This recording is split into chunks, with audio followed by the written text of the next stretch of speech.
원래라면 호세아 다음이 이제 묘회를 해야 되는데 벌써 2주째 이렇네요.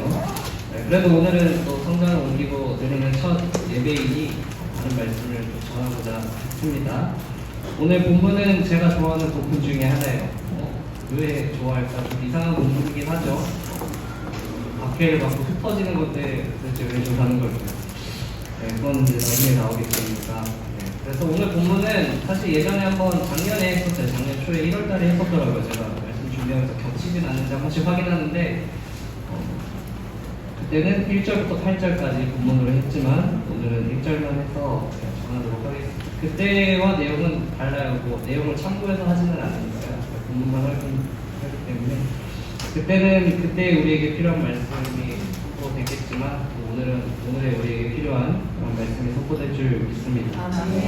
오늘 본문 말씀은 당시 예루살렘 교회가 이제 세상의 유일한 교회였어요. 그래서 그 교회가 하나님의 축복과 성령의 은사 등 여러 가지 사건들로 인해서 양적으로도 성장하고 질적으로도 굉장히 성장하면서 부흥하던 시기였습니다.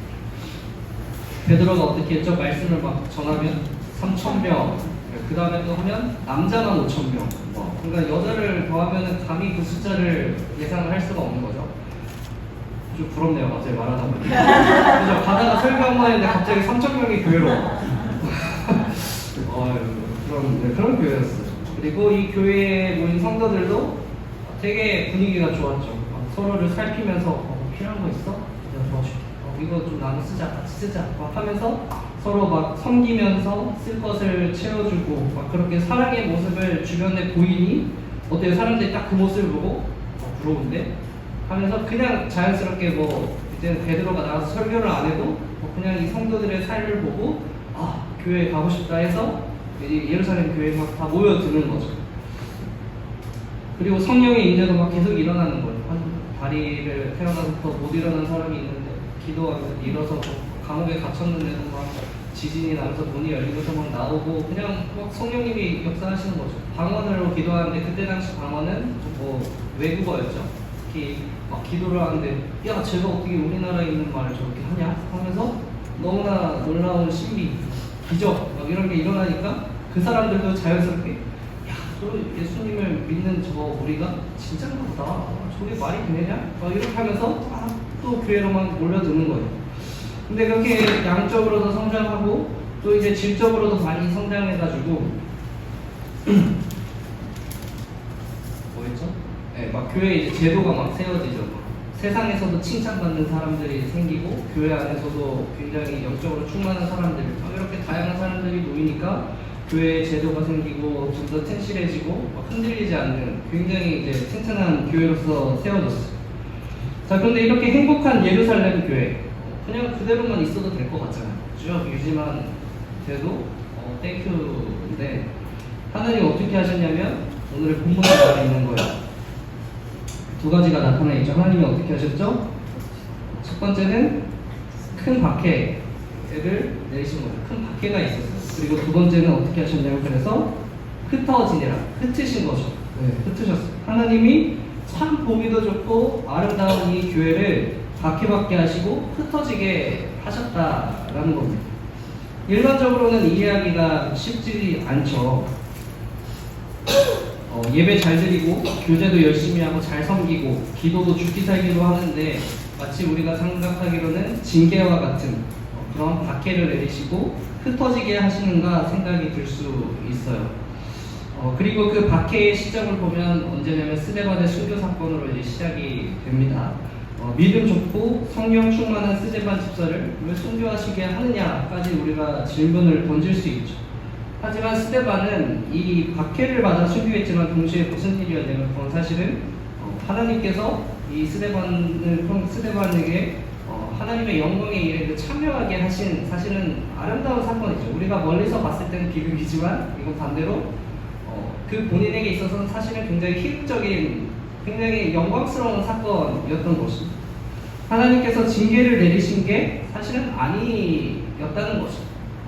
그만큼 이 스데반이 준비가 되었고 하나님의 영광에 참여할 만한 믿음을 가진 자였기 때문에 할 수 있었던 사실은 굉장히 기쁨의 사건이었던 것입니다. 아멘. 자, 마찬가지로 이 예루살렘 교회도 마찬가지. 하나님은 이 예루살렘 교회가 이 하나님의 영광의 일에 참여하기를 지금 바라고 계셨던 거죠. 그것을 어떻게 알 수 있느냐? 이 흩어진 예루살렘 교회의 홍보를 보면 우리가 알 수가 있게 되는 거죠. 오늘 본문에 이어서 바로 누구의 이야기가 나오냐면 빌립에 대한 이야기가 나와요. 빌립이 어디에 가서 전도를 할까요? 유대와 사마리아로 갑니다. 사마리아에 가서 전도를 하죠. 그리고 또 누구를 전도하죠? 길 가던 에티오피아 내시를 전도를 해요. 자, 그리고 나서 이 사람이 또 어디까지 전도를 하러 가냐면 우리에게 잊혀진 곳이지만 가이사랴까지 또 그러면서 복음을 전하면서 막 이동을 해요. 가는 길길마다 이제 복음을 전하는 거죠. 우리가 바울만 막 그렇게 옮겨다니면서 복음을 전했나 했지만 사실은 이 빌립이 더 먼저 이방인들에게 사마리아부터 가이사랴까지 이동하면서 사실은 이방인들에게 먼저 복음을 전했어요.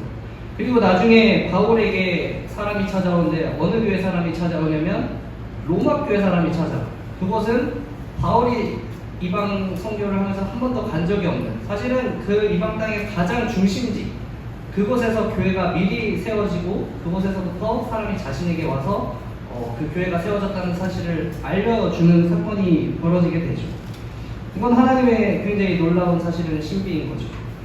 하나님은 무작정 예루살렘 교회를 흩으신 게 아니었어요.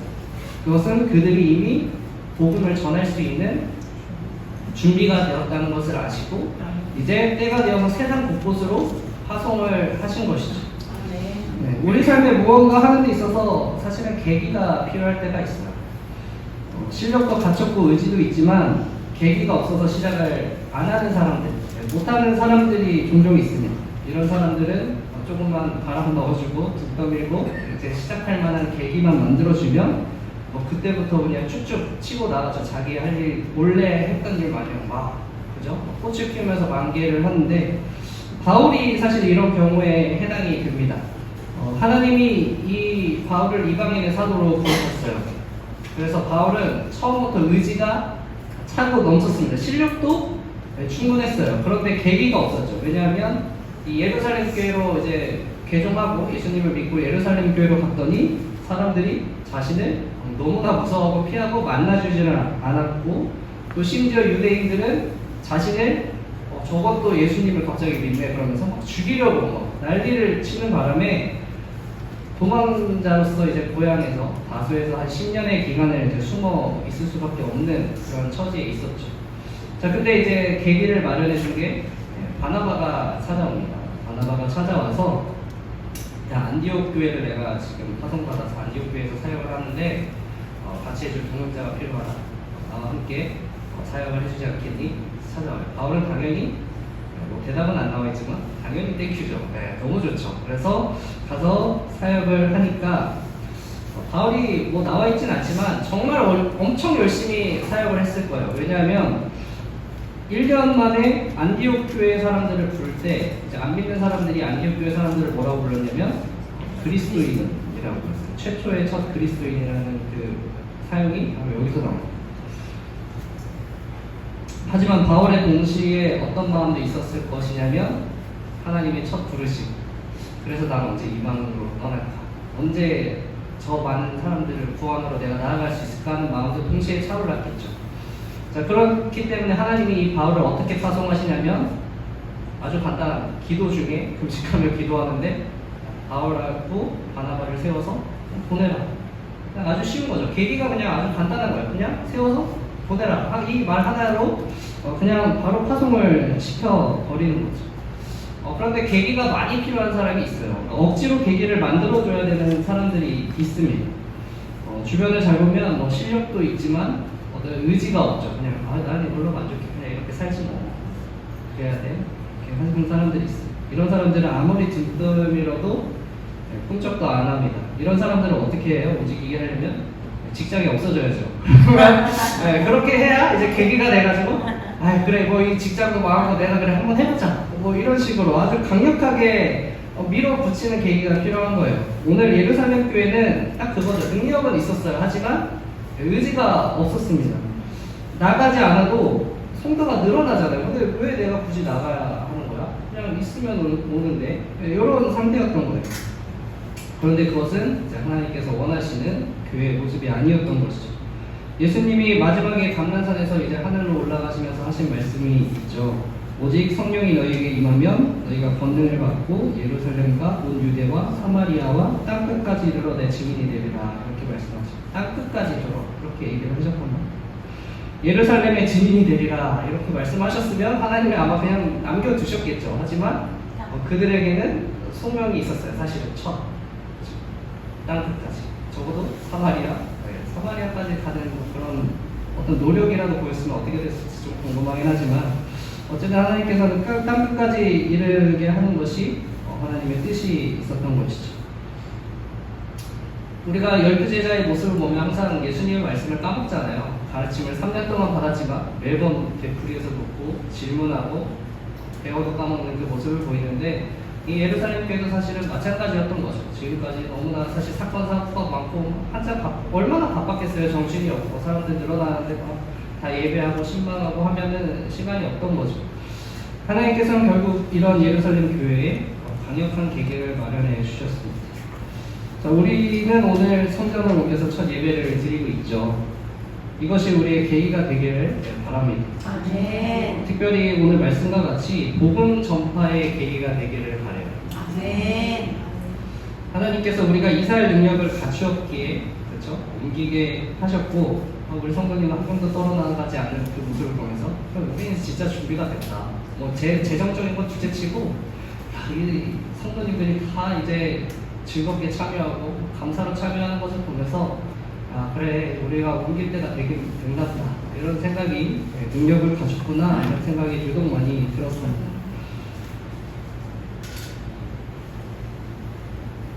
옮기게 하셨고 이곳으로 보내게 하셨다면 어쨌든 우리가 이곳 가운데서 또한 하나님의 영광의 일에 참여하기를 원합니다. 아멘. 솔직히 우리가 전도를 열심히 하는 교회보다는 우리가 모이는 것으로 행복해하고 굉장히 모일 수 있음에 감사하는 교회였죠. 하지만 이제 우리끼리 모이는 그 만족감을 넘어서 하나님께서 기뻐하실 수 있는 그 사역, 세상에 복음을 전하고 이웃 가운데 죽어가는 영혼, 복음 예수님을 믿지 않는 그 영혼들에게 복음을 전하는 그 하나님의 사역에 더 힘써 참여하시기를 축복드립니다. 아멘. 그리고 제가 생각을 해봤는데 성전을 이사하는 정도로 우리의 교회의 모습과 신앙이 성장하고 하나님께서 원하시는 그 뜻을 더 가까워질 수 있다면 이와는 축복이 없다라는 생각이 들어요.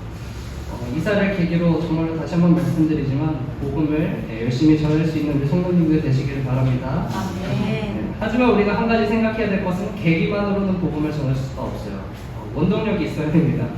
그죠? 원동력이 있어야 돼요. 계기가 생겼으면 우리가 그것을 계속 치고 나갈 원동력이 있어야 되는데 그 원동력은 아무리 생각해도 구원의 기쁨밖에 없습니다, 여러분.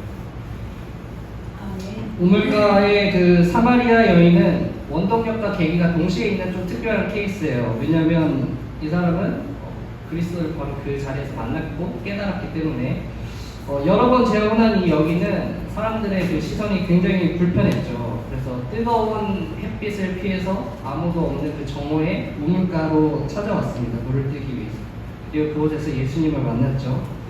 자, 이 예수를 그리스도로 알아본 사마리아 여인은 어떻게 했죠? 그냥 동네로 막 뛰어 들어가 버리는 거죠. 내가 그동안 저 사람들의 시선이 너무 뜨겁고 다 부끄러워서 볼 수 없었지만 전혀 상관이 없어진 거예요. 왜냐하면 그 순간 그 사마리아 여인에게는 그리스도를 만났다는 구원의 기쁨과 그 감격이 너무나 넘쳐 흘렀기 때문이죠. 평생 복음을 전했던 바울도 그가 다메섹 도상에서 살아계신 예수님을 만난 그 사건은 그 감격은 사실 우리가 상상도 할 수 없는 것이죠.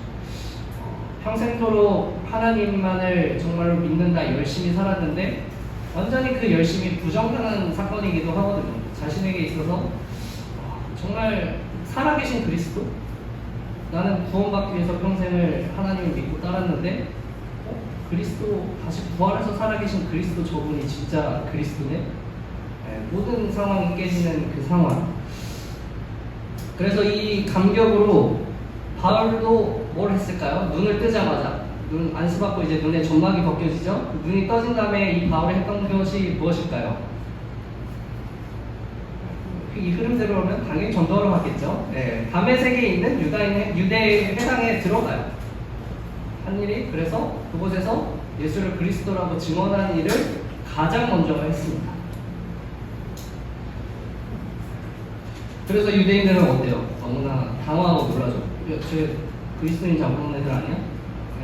왜 갑자기 예수를 그리스도라고 말하고 있어? 이런 굉장히 당혹스러운 사건이 일어나게 되는 겁니다. 우리가 복음을 감격한 만큼, 기뻐하고 있는 만큼 사실 전하게 되는 것이죠. 우리가 진짜로 좋아하고 기뻐하는 것에서는 티가 나게 되어 있어요. 아니, 티를 내게 되어 있습니다. 물론 억지로 숨기는 경우도 종종 있지만 대부분은 이제 드러나는 게 대부분의 일이죠. 제가 좋아하는 냉면이 있죠. 아시나요 혹시? 네, 저는 평양냉면을 좋아하는데 네, 제가 막 극찬을 합니다. 그 맛의 기쁨과 감격이 다른 거예요. 제가 여러분들과 느낀 그 감격이 다른 겁니다. 제가 이렇게 표현을 해요. 그 감칠맛이 혀를 폭행한다고 표현을 합니다. 먹으면 막 혀를 감칠맛이 막 때리거든요. 얼얼해요. 그래서 혀가. 네. 근데 뭐 얼마 전 형제분들은 좀 느끼신 분들이 있을 것 같긴 한데, 네. 같이 먹으러 갔었기 때문에 있을 수도 있는데, 아무튼 티가 나고 이제 전하게 된다라는 거죠. 여러분, 그 구원의 감격을 회복하시고 구원의 기쁨으로 여러분 살아가시기를 바랍니다. 아멘. 그렇게 살아가고 그래서 전도하시는 것을 하나님께서 기뻐하시는 것이죠. 우리가 물론 의무감에도 전할 수 있고요, 책임감으로도 전할 수가 있어요. 그러나 그런 것에 억지로 하는 것보다 정말 하나님께서 기뻐하시는 것은 내 마음의 중심.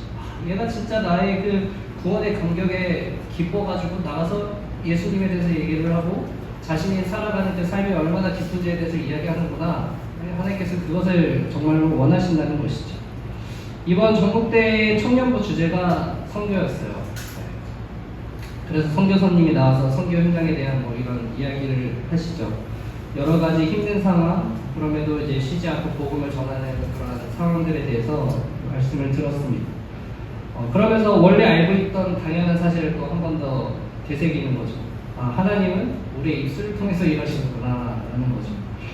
기적적으로 막 그 사람 꿈에 나타나가지고 뭐 교회가 해서 막 성도들이 늘어나는 것도 아니고 그저 꾸준히 나아가서 결국 사람들을 만나고 말도 통하지 않지만 어떻게든 얼굴을 한 번이라도 더 보이면서 다음 주에 교회 와 그렇게 말하고 또 안 오면 그 다음 주에 또 만나서 이번에 교회 온다 그래도 왜 교회를 안 왔어? 이번에 꼭 와. 이것을 계속해서 반복해서 결국은 전함으로 통해서 성도들이 이제 예수님 교회로 나오고 그래서 교회 가운데서 또 예수님을 믿고 영접하게 되는 역사들이 일어나게 되는 것이죠. 이처럼 한 번 전하면 안 되고 안 되면 두 번 전하고 두 번 전해서 안 되면 세 번 전하고 네 번 계속해서 복음을 전하게 하시는 그 하나님. 그렇게 하나님은 우리의 입술을 통해서 일하시고 그러므로 말미암아 우리가 하나님의 사역에 참여하게 하시는 것을 보게 되는 겁니다. 그리고 또 뭐 이런 생각도 해봤어요. 좀 사설이 길어지는 것 같은 느낌이긴 하지만 이런 생각도 해봤습니다. 어떻게 하면 정말 복음이 우리 교회를 통해 전해질 수 있을까? 뭐 이런 고민도 해보는 거죠. 바울을 보면은 그런 얘기가 있어요. 고린도 교회에 전하는 그 고린도서 편지를 보면 고린도 사람들이 복음을 전하는데 자신을 질투해서 복음을 전했어요. 자신의 뭐 명성이라든지 어떤 사도성의 의문을 가지면서 뭔가 더 잘난 사람이 되려고 교회 안에서 복음을 전했습니다. 그래서 복음이 실제로 전파가 됐죠. 그래서 이 바울은 그것을 보면서 이러나 저러나 전해지는 것은 결국 예수 그리스도고 복음이기 때문에 나는 기뻐한다라는 그러한 말씀이 성경에 있습니다. 그러면서 이렇게 생각이 드는 거예요.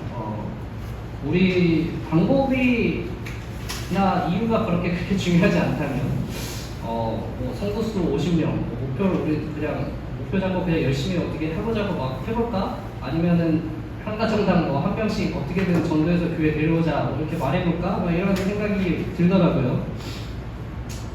그런데 그 생각은 접었습니다. 왜냐하면 이 바울이 그렇게 말한 것은 그 상황에 대한 기쁨과 감사에 대한 하나님의 표현이지, 만약에 전도에 대한 가르침, 제자들을 향해서 전도하는 이유에 대해서 말한다면 그렇게 말하지는 않았을 거예요.